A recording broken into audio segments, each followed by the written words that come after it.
Kebohongan. Yo bro, sepertinya musim telah berganti ke musim semi. Ledek Junio sambil tersenyum usil ke arah Glenn, sahabatnya yang sedang tersenyum-senyum sendiri.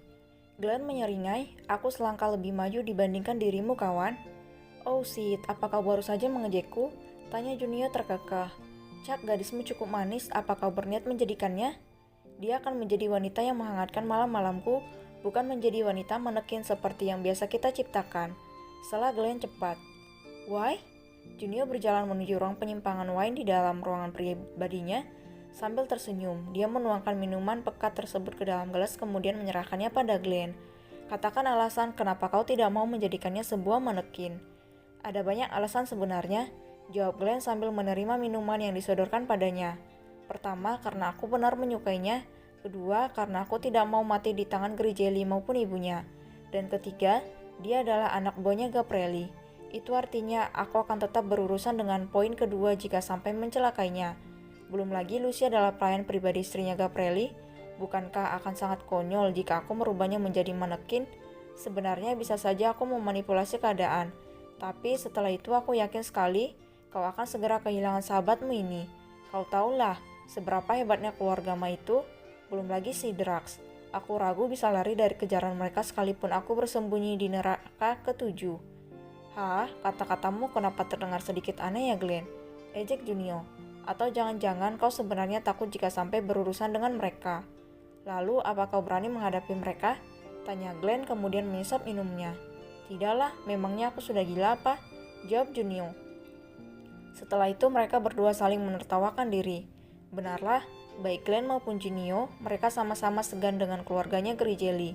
Cukup sekali mereka menghadapi kemarahan wanita cantik itu. Tidak dengan ibunya, karena menurut sumber informasi, Nyonya Leona bukanlah orang yang bisa disinggung begitu saja. Terlebih lagi jika itu menyangkut keluarganya. Wanita yang dijuluki singa pencabut nyawa itu tidak akan segan-segan membantai musuhnya dengan cara yang sangat sadis. Bahkan kesadisan Grijelli masih belum ada apa-apanya jika dibandingkan dengan kemarahan ibunya. Membuat siapapun akan berpikir ratusan kali jika ingin mencari masalah dengan keluarga tersebut. Oh ya Junio, aku lihat wanitamu telah merubah gaya penampilannya. Dia jadi terlihat seperti wanita sundal dengan warna rambutnya yang blonde terang. Sungguh tipe wanita cantik yang sesuai dengan seleramu, ucap Glenn dengan seringai jahatnya. Biar saja dia mau melakukan apa Glenn, asal bukan untuk menggoda pria lain. Maka aku akan diam mengawasinya dari jauh, sahut Junio santai. Tapi dari gelagat dan pergerakannya sepertinya Patricia sedang mengincar Gabrielli. Ya benar, wanita itu tertarik dengan saudara kembarnya Grijelli. Aku sempat mendengar kabar dari salah satu karyawan Gabrielli kalau Patricia pernah mengaku sebagai kekasihnya di hadapan banyak orang. Tidakkah menurutmu ini akan sedikit menarik, Morrigan Junio? Tak langsung menjawab, Junio lebih tertarik memainkan wine yang ada di dalam gelasnya. Tapi di balik diamnya itu ada sebuah gejolak yang siap untuk meledak. Dia benci ketika wanita yang dia incar lebih tertarik pada pria lain selain dirinya. Apa yang akan kau lakukan, Butuh bantuan tidak? Ejek Glenn melihat kebungkaman sahabatnya. Tentu saja membuatnya tidak bisa berpaling lagi dariku. Ayo. Sambil terkekeh Glenn mengikuti langkah Junio. Dia suka jika sahabatnya sudah emosi seperti ini. Itu tandanya akan segera terjadi kesenangan di antara mereka. Di mana dia? Tanya Junio pada seseorang di dalam telepon.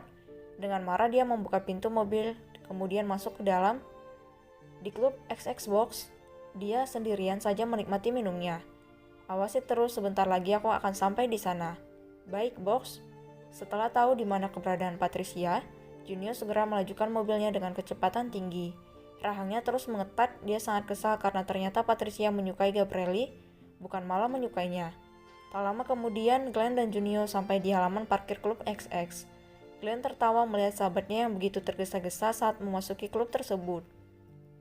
Dasar, bilangnya hanya ingin menjadikan Patricia sebagai koleksi manekin, tapi langsung kebakaran jenggot setelah tahu kalau wanita itu menyukai pria lain. Munafik kau, brother. Mata tajam Junio segera menatap nyalang ke arah seorang wanita yang sedang duduk seorang diri di meja bar. Dengan langkah lebar dia segera menghampiri wanita tersebut kemudian menarik tangannya. Au brengsek, lepaskan tanganku Junio. Teriak Patricia yang kaget karena dirinya tiba-tiba ditarik dengan sangat keras dan sangat kasar. Diam kau, sentak Junio murka. Junio menatap marah pada seorang wanita yang hampir jatuh karena bertabrakan dengannya. Pergi dan jangan banyak bicara atau aku akan merobek mulutmu sekarang juga. Pergi? Iya, aku pergi. Patricia menelan ludah saat dirinya ditarik masuk ke dalam toilet. Melihat betapa marahnya Junio, Patricia jadi mencemaskan keselamatannya sendiri. Dia segera memikirkan cara agar bisa terlepas dari cengkraman pria gila ini. Jangan pernah berpikir untuk bisa melarikan diri dariku, Patricia. Brooke, pekik Patricia saat tubuhnya didorong hingga menabrak pintu toilet.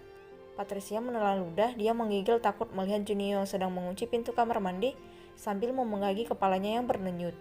Patricia berniat mengambil sebuah sapu yang tertinggal di dalam sana, tapi belum sampai tangannya menjangkau sapu tersebut, Junio sudah lebih dulu menarik rambutnya. Patricia memekik kesakitan saat pria itu dengan kasar meremas dadanya. Ini milikku, ini dan ini juga.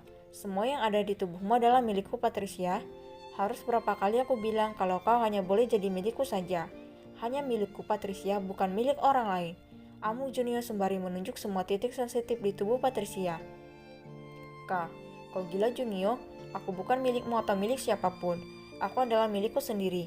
Jerit Patricia mulai terisak sambil memegangi dadanya yang terasa sangat sakit. Apa salahku padamu, Junio? Kenapa kau selalu menyakitiku? Kenapa kau selalu bersikap kasar padaku? Amarah di mata Junio langsung meredup ketika dia melihat air mata yang mengalir di pipi Patricia. Sebersih rasa penasaran mulai muncul di sana tatkala dia melihat tangan Patricia yang sedang memegangi dadanya. Apa aku sudah keterlaluan padanya ya? Sepertinya dia benar-benar kesakitan setelah dadanya kuremas. Hicks, kalau aku pernah melakukan sesuatu yang salah di matamu, aku minta maaf, tapi tolong jangan seperti ini, kamu membuatku takut. Junio, aku takut, ucap Patricia lirih. Junio segera merengkuh Patricia ke pelukannya. Dia sedikit merasa bersalah karena sudah bersikap kasar pada wanita ini. Maaf, aku seperti ini karena aku merasa cemburu. Sebuah seringai licik muncul di bibir Patricia ketika dia berhasil membuat Junio merasa simpatik padanya. Dengan sengaja Patricia melingkarkan tangannya memeluk pria ini, tapi sedetik kemudian dia terkejut ketika mendengar ucapannya. Aku cemburu karena kau mengejar Gabrieli, bukan mengejarku. Kau tahu dari mana? Aku tidak pernah melakukan hal serendah itu, Jun. Sungguh? Tanya Patricia tergagap. Kurang ajar, bisa gawat kalau segila ini tahu rencanaku. Bisa-bisa aku gagal mendapatkan posisi sebagai Nyonya Ma untuk menggantikan Elea. Tidak, Junio tidak boleh tahu mengenai hal ini. Aku harus bisa meyakinkan kalau aku tidak punya rasa apapun pada Gabrieli. Ya, seperti ini baru benar. Seseorang memberitahu, katakan padaku kalau itu tidak benar, sayang. Aku akan membunuhmu kalau kau berani menyukai pria lain. Jawab Junio. Kau salah paham, Jun.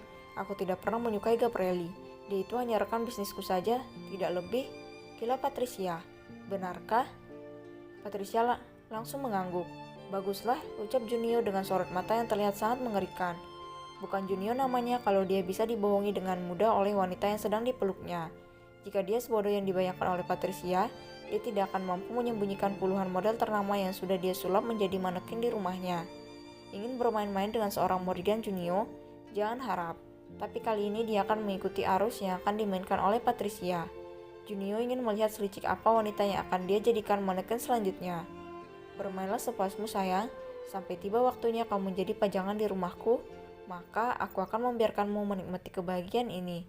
Sayang sekali kau bukan wanita cantik dan polos seperti Lucy. Aku pasti akan sangat menyayangimu seperti apa yang dilakukan oleh Glenn. Kau adalah calon wanita busuk yang sanggup menghancurkan kebahagiaan rumah tangga orang lain hanya demi memenuhi fantasimu yang serakah akan sebuah pahtah. Kau sangat menjijikan, sayang.